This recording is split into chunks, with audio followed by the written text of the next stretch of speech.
Happy birthday to me. Oh my god, what a smoke show. Look at that. Hi everybody and welcome back to a new video on my channel, Leora Eileen. My name's Leora and I talk on here about books, reading, writing and sometimes other things as well. And today I am doing a video in honor of my upcoming birthday on April 2nd. I think when this is online it might have just been my birthday, I don't know. But today's video is 26 books that made me the 26-year-old that I will be next week when this is online. Today's video has been brought to you by Book of the Month. Book of the Month is a super popular and fast growing book service for readers like you and me. Their mission is to promote new and emerging authors and help readers find the books that they love. They have a team that goes through all of these new releases and picks out a curated selection. This is wonderful. That way you and me don't have to do all the research. We can just spend our time reading and enjoying books. It's so much fun to pick out your read each month. You can choose either a hardcover book or an audiobook so that you can listen to them. I love audiobooks, so this is a wonderful feature. And it really helps you venture out of your usual genres and try something new to read because all the books that you can choose from are great. You can't really go wrong. Book of the Month ships to Canada and America, and next to all of these perks, they are also risk-free. You can skip any month, anytime, and not be charged. And on top of all this, they have the best price for new release hardcover fiction. In fact, you can get your first book for only $5 this month using my code PASTEL. I, for one, am very excited about the books I chose to highlight this month. So first up, we have Husbands by Holly Gramazio. There's this woman that goes into the attic and there's a man there and he says he's her husband, but she's never met him. And then throughout the story, new husbands keep emerging and she's like in a different, slightly altered parallel reality each time.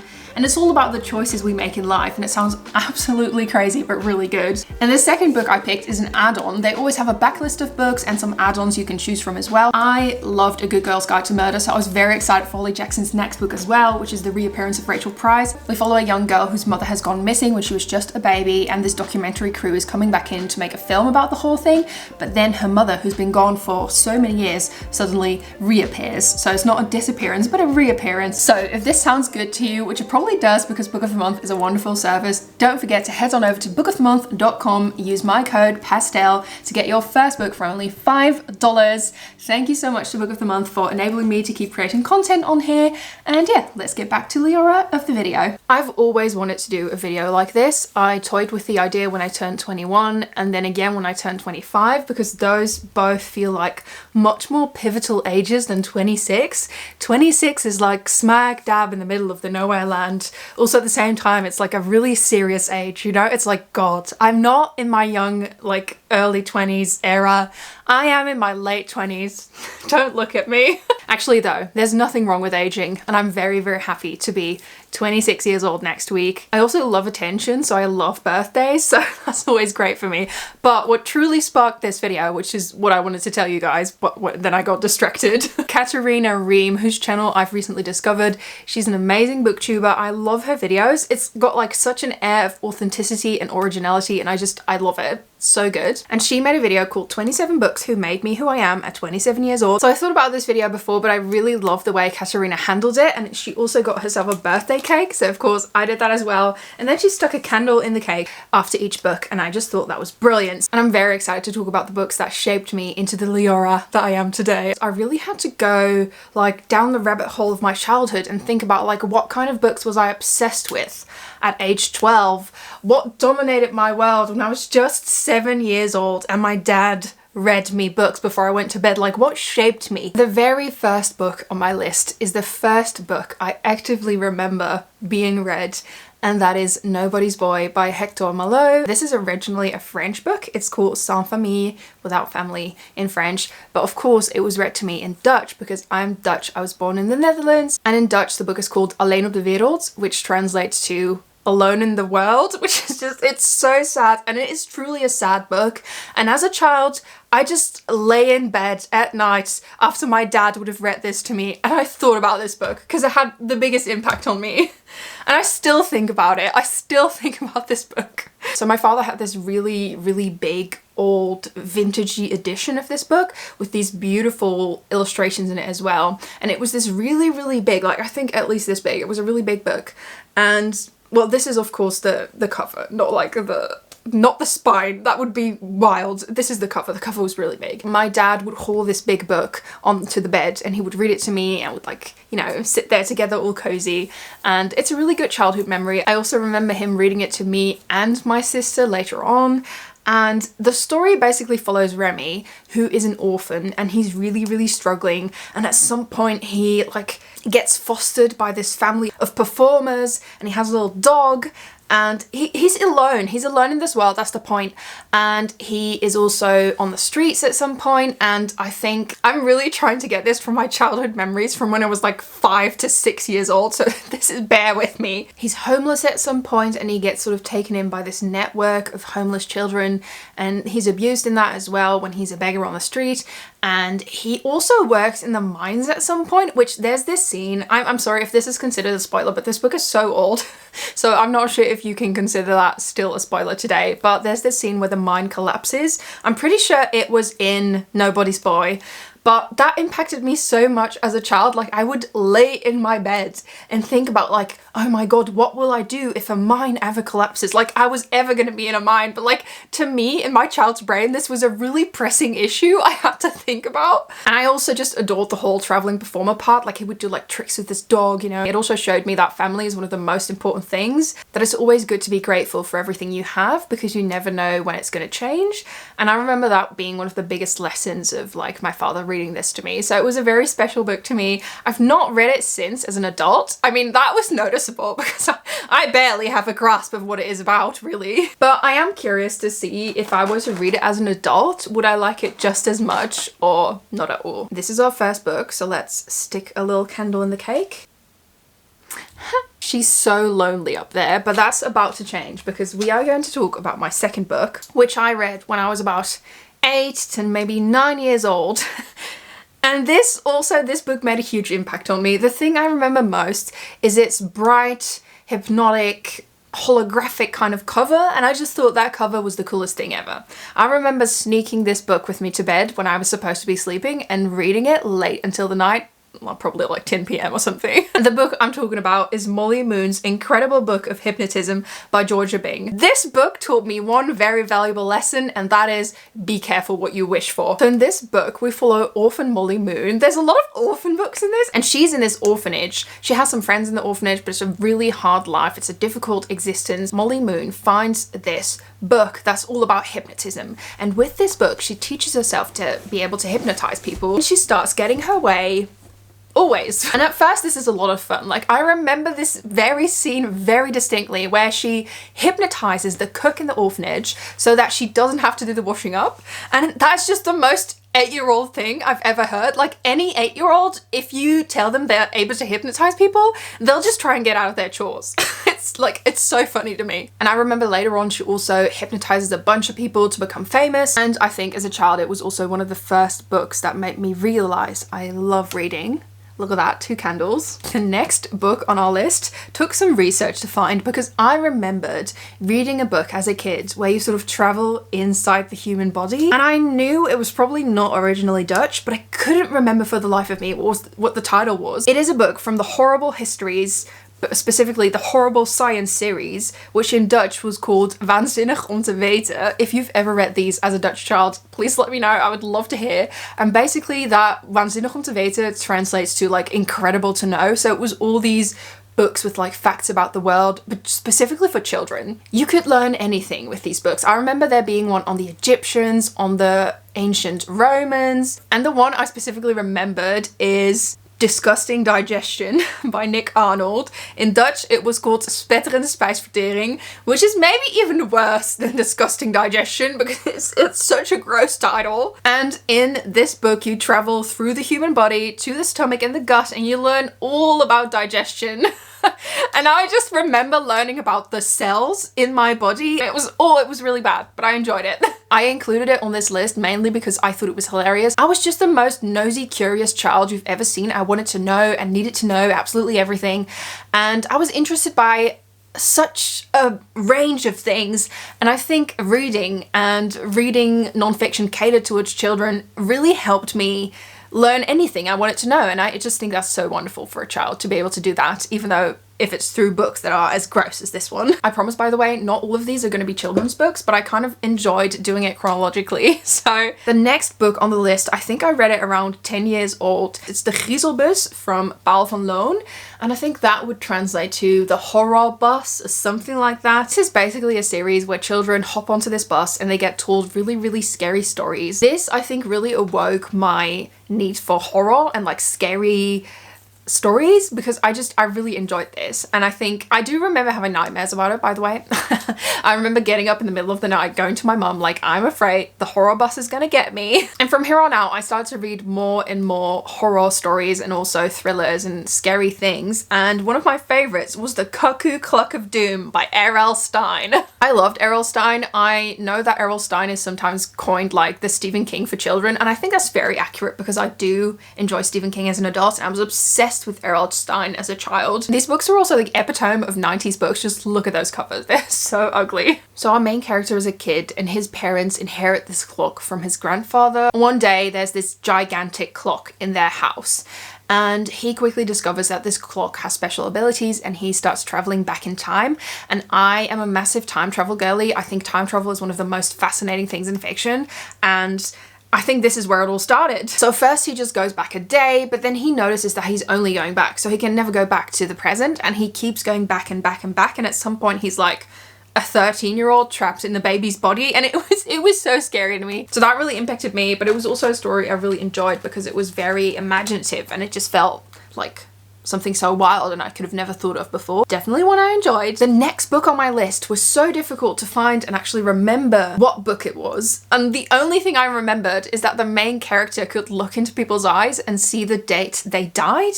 And I thought the main character was called Rachel, so I just started googling like girl can see death date Rachel, and I couldn't find anything. Then I finally found it. The book I was thinking about was Numbers by Rachel Ward. I got this from the library. I remember way back we had this one library my mum would drive me and my sister to because we didn't have a library in my small town, and this is just a random book I picked up from there. It really made me think about dying. I was a 12-year-old just deeply impressed with the concept of dying one day, and I think we can blame Rachel Ward for that because it was not me or my mother. So the main character in this gem can see the date that people will die in their eyes, and I think she runs away with this guy called Spider, which was totally normal to me when I read this at 12. And they go to this fair, and all I remember about the fair is that everybody there has the same death date in their eyes, so there's going to be some sort of attack, they're all going to die today, and of course our heroes need to figure out why. I think this is a power I'm very happy I was not blessed with, because that would have been catastrophic. Next up on my list we have Harry Potter and the Philosopher's Stone by J.K. Rowling. I just want to make very clear,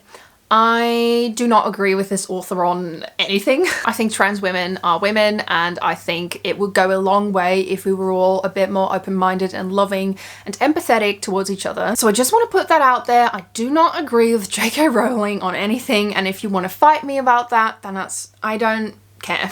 But I did feel it would be really weird to leave this out of the list because of course Harry Potter meant a lot to me as a child. I think anybody who grew up around the time I was growing up, it was very impactful, but to me especially because I read these books with my dad. I remember being in England with my family, and me and my dad would read the books at the same time, so I'd be reading them in the car and he'd be reading them at the house, and we'd discuss like the things we thought about the book and our theories, and it was such a lovely thing to do growing up, to read those together with my father. It was like the original buddy read for me. Me and my dad have always been close, but I think as a child this was one of those really pivotal growing up moments that just made me feel really loved and really happy. So that's also a big part of why this series is so nostalgic to me. I don't think I have to explain Harry Potter to anybody. It's about a little boy who's also yet again an orphan, and he goes to the Hogwarts School for Witchcraft and Wizardry, where he gets taught witchcraft and wizardry, and he makes many friends and enemies and learns all these things. The thing I remember most is that I read so much quicker than my dad, and he would just always have to catch up because I'd already be at the next book in the series and he was still not there. It meant a lot to me growing up to be able to read together.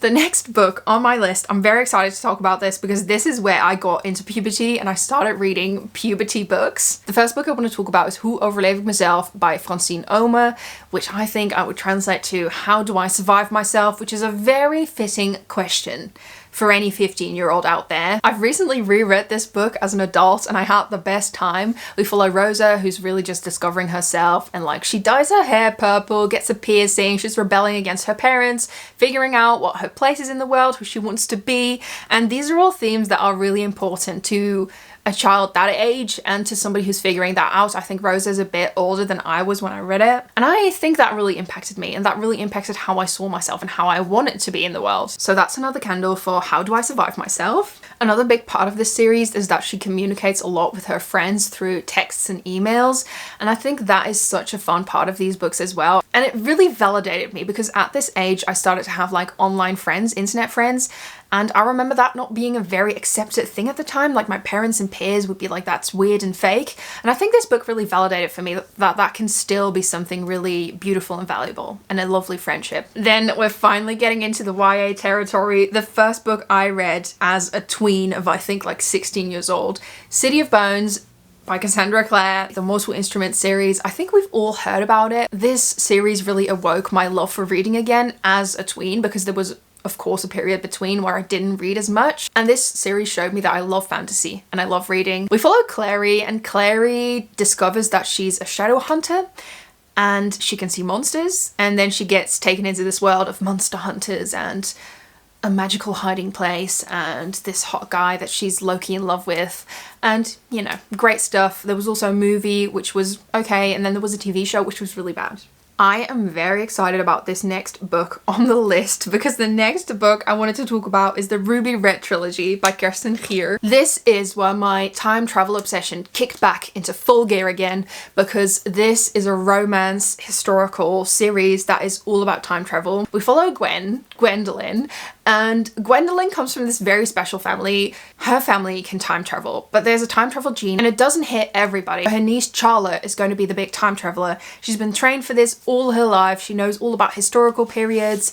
All costumes have been made to fit her so she can go on missions for their society of time travelers. And then there's her opponent, Gideon, who's from another family who's also in the time travel society, and she's going to do the missions with him. They know each other. Charlotte is perfect. Gwendolyn is not, because she's never had to be, because she's not going to get the gene and she's just a regular girl. Or is she? Turns out she's not. And one day she accidentally blips in and out of time and ends up in another period of time. And she's like, oh, I have the time travel gene. And that's where the story starts. And there's a lot of romance in this. It's really funny. It's one of the most hilarious books I've ever read. Gwendolyn can also see ghosts, and I love when there's ghosts in books. As a teen, this is where I discovered I am a hopeless romantic, and I love reading stories like these. The next one on my list, the 11th book, is Wither by DeStefano, and this is from the Chemical Garden trilogy, and this trilogy is truly so wild. Like, I read the blurb as an adult now, and I was like, that makes no sense. But as a teen, Wither meant a lot to me. It's set in a society where everybody dies at 25, and women are basically these machines used to create babies. And it's a dystopian society, and our main character gets married off to this guy. He lives in this house with his 3 other wives, or 2 other wives, her sister wives, and he basically has an evil father, and there's something sinister going on in the house. I remember thinking a lot about it, and I reread it in 2018, and I didn't like it as much at all. I thought it was a little bit nonsensical, but it definitely shaped me as a reader, because this is where I found out I loved dystopian stories. Then at 17 years old, I read The Hungergames by Suzanne Collins, and it changed everything for me. I thought it was such a brilliant and impactful book, and I also thought that Katniss was the coolest girl I'd ever read about. I didn't relate to Katniss at all because I've always been the most emotional girl you've ever seen in your life. Like, I am never relaxed, really. I'm always thinking, always feeling things. It was still incredible to see this female character who could do all these things and who didn't need a romantic interest to save her, who chose herself first and the romance later. That's how I interpreted it at 17. And of course, it also says a lot about society society and our capitalist society. There's a lot of criticism of our society in these books,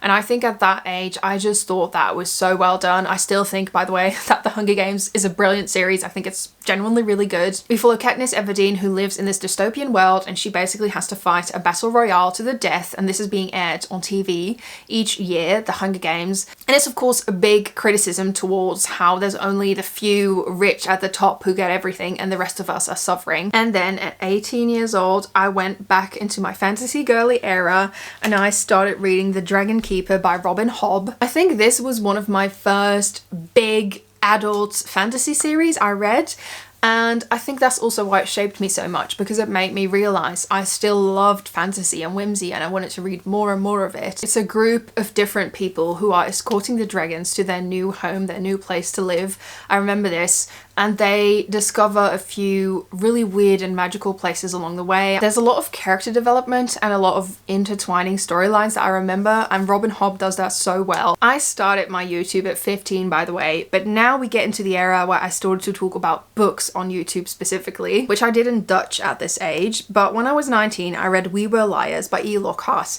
And the prose in this was so beautiful. It was about these rich kids going to their summer home, but something happened there and our narrator is unreliable, and the prose in this book is also unreliable if you ask me, because it's very weird. Like, they're describing things that didn't actually happen. And one of the characters talks about her heart being ripped out and blood dribbling down her front and down the stairs, something of the sort. Maybe she talks about somebody being shot and I made it more dramatic in my head, I don't know. But I remember reading it and being like, oh no, what is happening? What is happening? That's wild. And it didn't even happen. It was just something they wrote down as if it happened, but it didn't happen, because it's just the style of the story. And I just thought that was so creative, and this whole book really turned the whole world upside down for me. I thought it was incredible. I'm really curious to see what I would think of it now, 5 years later. 6 years? Wait, how old am I? I keep forgetting to put candles on here, so I'm just gonna stick a few in now and it'll be fine. Next up on my list, at 20 years old, I read The Long Way to a Small Angry Planet by Becky Chambers, and I remembered I love me some sci-fi, but the thing I love most about this sci-fi specifically is that it really ponders what it means to be a human and what it means to love and what it means to have human connection. And oh, it's such a wonderful book. It's really a feel-good sci-fi in that way. It's not about space war. It's about finding the people or creatures that matter to you most. We follow this crew that basically create sort of tunnels in space to connect one place to another. The crew does basically that, but they're all misfits. They all have their own past and they all have their own things that they're running from or struggling with. And it's just a beautiful story of misfits finding each other, and it meant a lot to me at that time. Then when I was 21, I read The Seven Husbands of Evelyn Hugo, and it meant a lot to me, especially in terms of sexuality. I remember reading about Evelyn's attraction to both men and women, and the way she described sort of never considering this one part of yourself being valid because you hold it up to certain standards, and the way she breaks that down and sort of writes about existing in the way that you are really was very freeing to me. And I still haven't figured this out completely, or like not at all really, but it's kind of put something in motion for me as to not feeling the need to push myself to be something, but more so just letting myself exist and not having to name and categorize every single thing in my life, especially when it comes to my sexuality. And I think that's why it meant a lot to me. Then next to that is also a beautiful story that really just took me, and I felt everything being described in this book. It's also a book that I've reread multiple times after I read it the first time, and it just meant a lot to me and I loved it. Next book on my list is An Absolutely Remarkable Thing by Hank Green. I read this book when I was fresh out of art school, and in this story we follow a graduate, I think a design graduate actually, who finds this big sculpture that turns out to be alien extraterrestrial life that's come to Earth. She films discovering this statue, thinking it's like some sort of project or something weird. She puts it online and she becomes internet famous overnight. And this book talks a lot about what it means to be famous on the internet, what it means to become famous so quickly and without really thinking or wanting it. But it also talks a lot about human behavior and the way we treat each other. And the whole alien puzzle element of this book was really special to me as well. I think that made the story very gripping, and then the human element just made it really beautiful. Another thing I have apparently not learned in all my 26 years on this planet is time management, because in the middle of filming this video I suddenly remembered I had to go to a sports class. So I went there and now it's evening and I've redone my makeup. I'm very excited to talk about the final books on this list. Nevermoor by Jessica Townsend. Little yellow candle for Nevermoor. Now, Nevermoor is indeed a children's book, but I did read it as an adult, and it is one of those books that kind of re-sparked my joy and my love for whimsical children's stories and like children's fantasy stories. In the story of Nevermoor, we follow a girl who's cursed to die on her 11th or 12th birthday. I always mess up the birthdays, but then she gets abducted by a really, really weird man, and she gets taken to this magical world where there's a tournament and a magical hotel that she gets to live in. The magical hotel has a gigantic cat, there's magical trains and homerooms. She makes so many new friends. It is one of the most whimsical, lovely stories I've ever read, and the whole world feels very Wes Anderson-esque to me. I can't really explain it, but it just feels so colourful and bright and beautiful, and it's a lovely series. Then we get to Radio Silence by Alice Oseman, and this book really, really shaped me because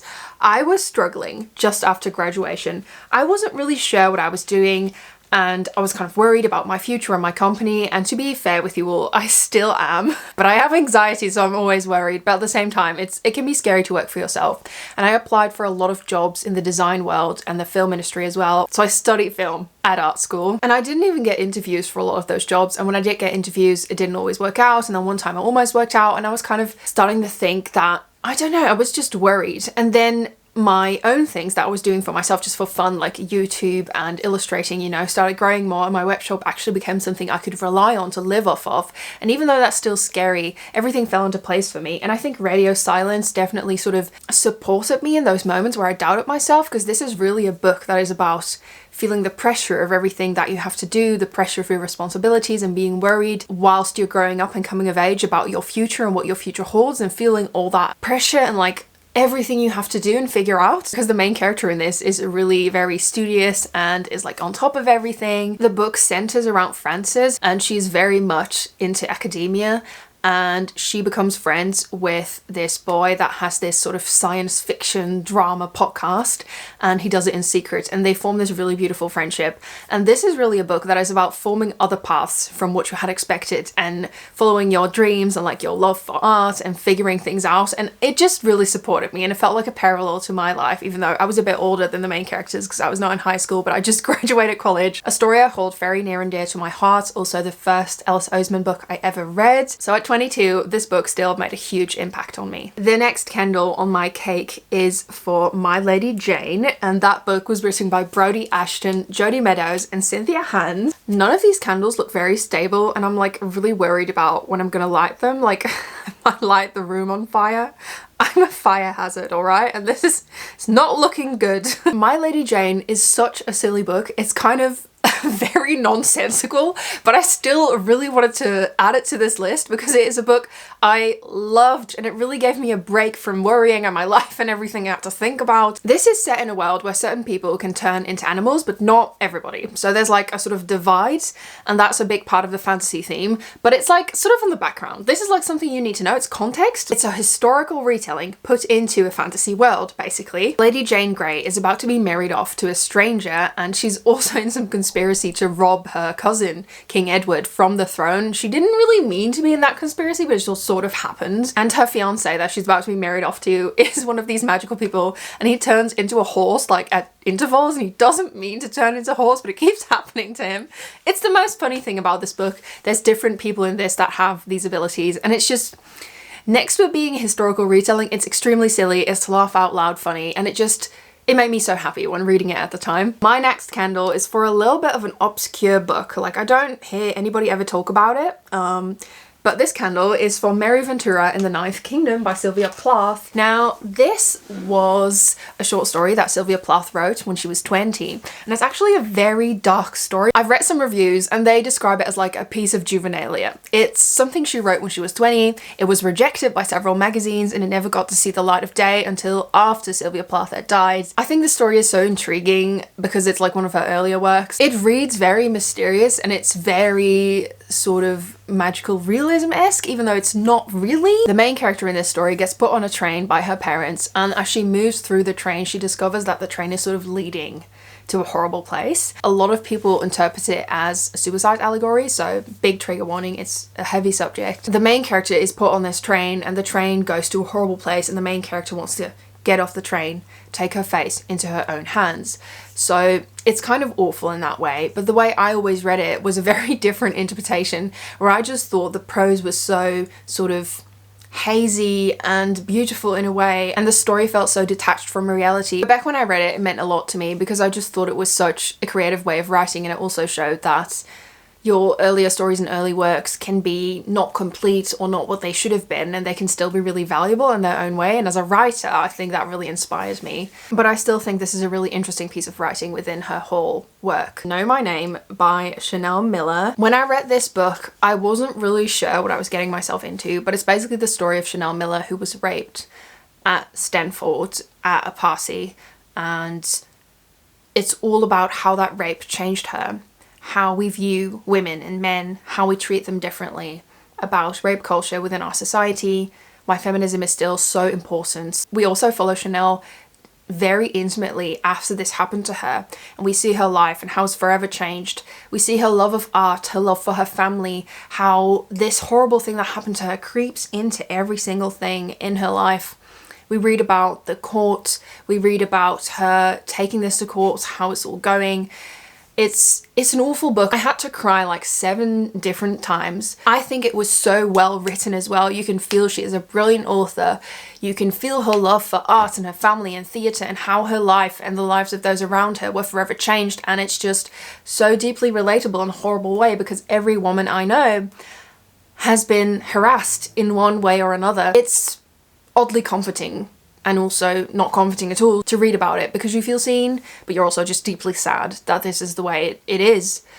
And I think it's a very important book. I think anybody who would read this would feel changed after reading it, so it had to go on the list. It's such a good book. Next on my list is A Whale Day by Billy Collins. I think this is the book that got me back into poetry, so it had to go on the list because I've never been a big poetry reader, but my writing teacher recommended this to me and I read it and I loved it. And I think one of my favorite things about Billy Collins is that he writes about nonsense really well and in a really funny way. So he just writes poems about sitting down and looking at the wall, or like drinking coffee in the garden, and it still feels very profound and beautiful, and I don't know how he does it, but it's wonderful. If you're looking for poetry that can be sad but is like more on the happy side and the light side and the sort of enjoy life side, then I highly recommend Billy Collins. Whale Day has a lot of beautiful poems. One of my favourites is Paris in May, which is just stunning. I've always found that reading poetry and seeing how beautifully that's written has inspired writing my own prose and my own stories. Then for our 24th candle, at 24 years old, I read Letters to a Young Poet by Rainer Maria Rilke. I never thought I would relate to a dead old German guy that wrote beautiful letters, but I do. I relate to him so much. If you're a creator or an artist, this is really a book you should read. It's all about these letters that Rainer Maria Rilke wrote to sort of give his advice to his fellow creators and writers. In the letters, he details what it means for him to be a writer and how you should live with the questions you have, how it's okay to not know what you're doing, and it's all said so beautifully. There's so many quotes in this book. I kind of want to just keep with me all the time. It's such a stunning read, and it meant a lot to me because as a creator I feel lost all the time. I'm like, I don't know what I'm doing as an artist, as a writer, as a maker of things, but it feels like so deeply necessary to me to make things. It's something that is so inherent to who I am as a person, and I feel Rainer Maria Rilke really gets that. He just got it, and I really found myself in this book and I felt so supported and I just loved it. And it's also beautiful. It's beautifully written. It's stunning and you should read it. And our 25th candle is For Everything I Know About Love by Dolly Alderton. I'm not sure what age I was when I read this for the first time, but this book impacted me hugely. I broke up with my long-term boyfriend when I just turned 21, and I definitely felt a little bit lost. And I just think that spending time as a single person in your 20s is really important. Well, I mean, if you're happy in your relationship, I'm not saying it's like necessary, but to me it was really important. And I felt so seen and understood by this book, and it also taught me some things about the relationships and the love you share with your friends and within your friendships, because For the longest time, when I got out of my first long-term relationship, I felt like my friendly connections, my platonic connections, could never bear the weight or be as important as my romantic connections. And I've learned that friendship and love between people can be just as valuable and just as important. And that really resonated with me because I've always felt very deeply, always kind of a little bit afraid of that connection, like to have that deep of a connection with your friends. It makes me feel very vulnerable. And I think this book showed me, among other things, like it's also just a really fun read about partying and like dating and coming of age and like friendship and family, but it also really showed me how important female friendship and female connection is. I feel so seen by all my friends and I just love all of them so much, and that's okay, that's fine. That can bear as much weight if it's that important to me. And Dolly Ellison is a brilliant writer. I think she deals with all these subjects beautifully and it's such a funny, good book. Oh my god, last on my list is The Dead Romantics by Ashley Poston. Oh, there goes the candle. Look at that. I'm 26 years old. Well, not yet, but I will be. The Dead Romantics is a romance book I read last year on vacation, actually. We follow this writer who is a ghostwriter to a famous author that is not writing anymore. He gets a new publishing agent. They don't really get along very well. And then she goes to her family's home to deal with a recent tragedy. She's always been able to see ghosts. Her family run a funeral home. And then when she gets to her house, the ghost of her recent new publishing agent shows up. His ghost is there. So he must have died, and she and the ghost have to work out why he's there so she can get rid of him, but she's also dealing with a family tragedy. So there's so many layers of grief and loving and family and relationships. Her special connection to her dad is also something I really loved because me and my dad are really close as well. And I just loved this book. It just really resonated with me. I loved the main character. I thought it was hilarious. I thought the romance, I never thought I would like a book about a woman falling in love with a ghost because that feels doomed from the start, but it was done so well. And I don't know how Ashley Poston did it, but it was just beautiful and really good and I loved it. The book also offers a unique look on grief and dealing with your feelings, and I just think it's beautiful. Now that we've talked about 26 books that have shaped me into the 26-year-old I am, not today but next week, it's time to light the candles. I'm slightly terrified of how that's gonna go. There we go. Happy birthday to me. Oh my god, look at that, that's so cute. Oh my god. I'm gonna clean up and get myself a little piece of cake. Again, thank you so much to Katarina Reem for this specific concept about this whole video. I've been wanting to do the video for a long time, but the way she did it specifically, I just loved. Thank you so much for watching this video. If you're new here, I hope you like, subscribe, let me know in the comments if you had a good time, and also let me know the books that shaped you. Just let me know if there's one book you had to choose that really shaped you as a person. I would love to hear about it. Also, thank you so much to Book of the Month for sponsoring this video. Don't forget to check them out. I hope to see all of you in my next video. Thank you so much for watching. Have a great day. Bye!